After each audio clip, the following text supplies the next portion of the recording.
On n'avait pas parlé à un moment de faire une vidéo avec 3 transitions dans Premiere Pro? Bon, on n'a qu'à faire ça aujourd'hui. Alors avant de plonger dans les 3 transitions que je vais vous montrer aujourd'hui, je voudrais attirer votre attention sur le fait que Premiere dispose de toute une galerie d'effets et de transitions qui sont déjà à votre disposition. Alors n'hésitez pas à aller les découvrir avant d'aller acheter des packs de presets et de transitions, parce qu'en fait ce que vous cherchez est sûrement déjà dedans. Mais aujourd'hui, moi je vais vous montrer 3 transitions que vous pouvez personnaliser et faire dans Premiere Pro.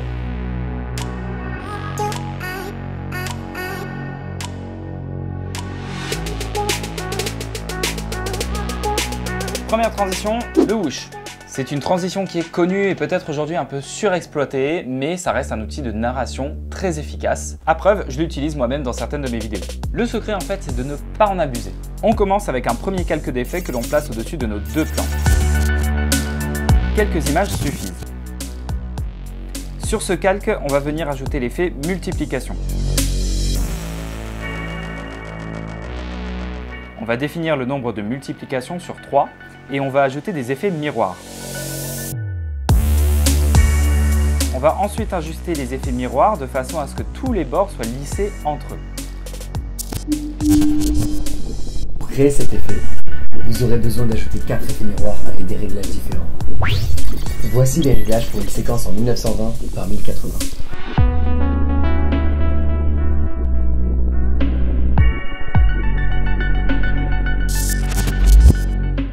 On ajoute ensuite un deuxième calque au-dessus du premier.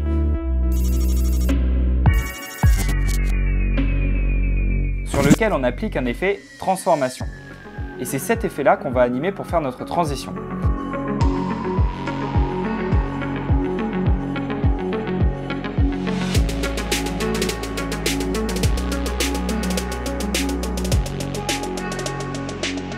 Alors à partir de là, tout dépend du sens que vous allez donner à votre transition. Si vous faites un zoom in, vous allez raccourcir le calque d'effet 1 uniquement sur le second plan. Vous allez ensuite animer l'échelle de la transformation sur le calque 2 de 100 vers 300. Et vous allez activer l'obturation de vitesse qui va donner du flou de mouvement à votre effet.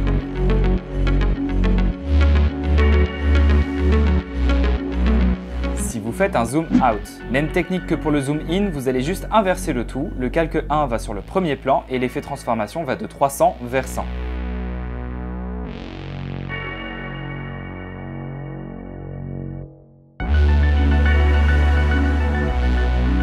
Si vous faites un whoosh latéral, les 2 calques d'effet doivent être appliqués sur les 2 plans.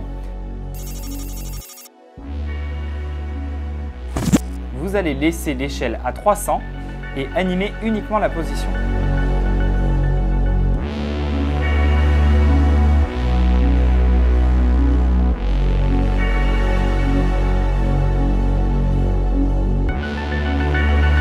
On va ensuite ajouter un miroir horizontal parce que, à cause de l'effet miroir, le plan va être inversé.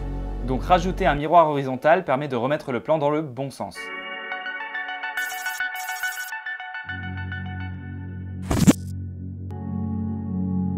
La deuxième transition, je l'appelle la transition par forme. Alors cette transition est inspirée de la série Ugly Betty, dans laquelle en fait les transitions d'une séquence à une autre se font par des formes basiques et ensuite viennent révéler l'intégralité du plan. Pour commencer, vous allez placer votre second plan par-dessus le premier. Ensuite, dans le panneau options d'effet, dans l'opacité, vous allez sélectionner l'outil plume pour dessiner autour de la forme avec laquelle vous allez faire votre transition. On va placer la tête de lecture au moment où le premier plan se termine. Vous allez ensuite traquer le mouvement de votre forme en arrière jusqu'à la première image du second plan. Alors attention, si votre forme elle est trop complexe, il va falloir la traquer à la main. Une fois que votre forme est traquée, vous allez ensuite animer l'expansion du masque de façon à la faire apparaître dans un premier temps, puis l'agrandir jusqu'à ce qu'elle couvre l'intégralité du cadre.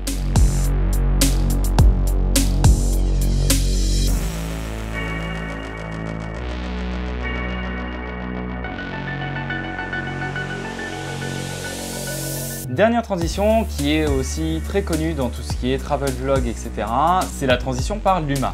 Si vous avez déjà vu mon astuce sur comment créer des fondus organiques, vous connaissez déjà le principe. Mais en gros, donc Luma, c'est pour luminance. Comme pour la transition par forme, vous allez placer le second plan par-dessus le premier. Vous allez ensuite dupliquer ce plan et le placer au-dessus du second. Vous devez donc avoir 2 exemplaires de votre second plan. Sur l'élément supérieur, on va ajouter l'effet niveau.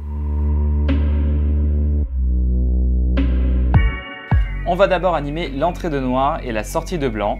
L'entrée de noir va passer de 255 à 0 et la sortie de blanc de 0 à 255.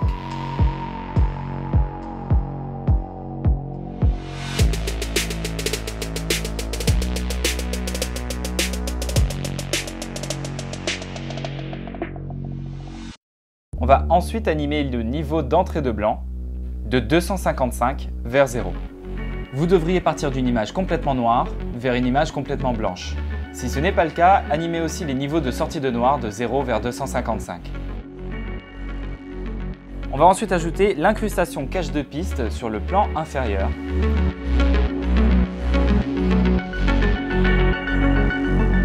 On va définir le cache sur vidéo 3 et le composite en Lumi.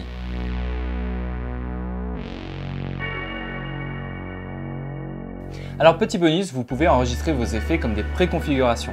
Donc, par exemple sur notre dernière transition Luma, vous allez sélectionner votre effet niveau, vous allez cliquer dessus et vous allez faire un clic droit, enregistrer préconfiguration.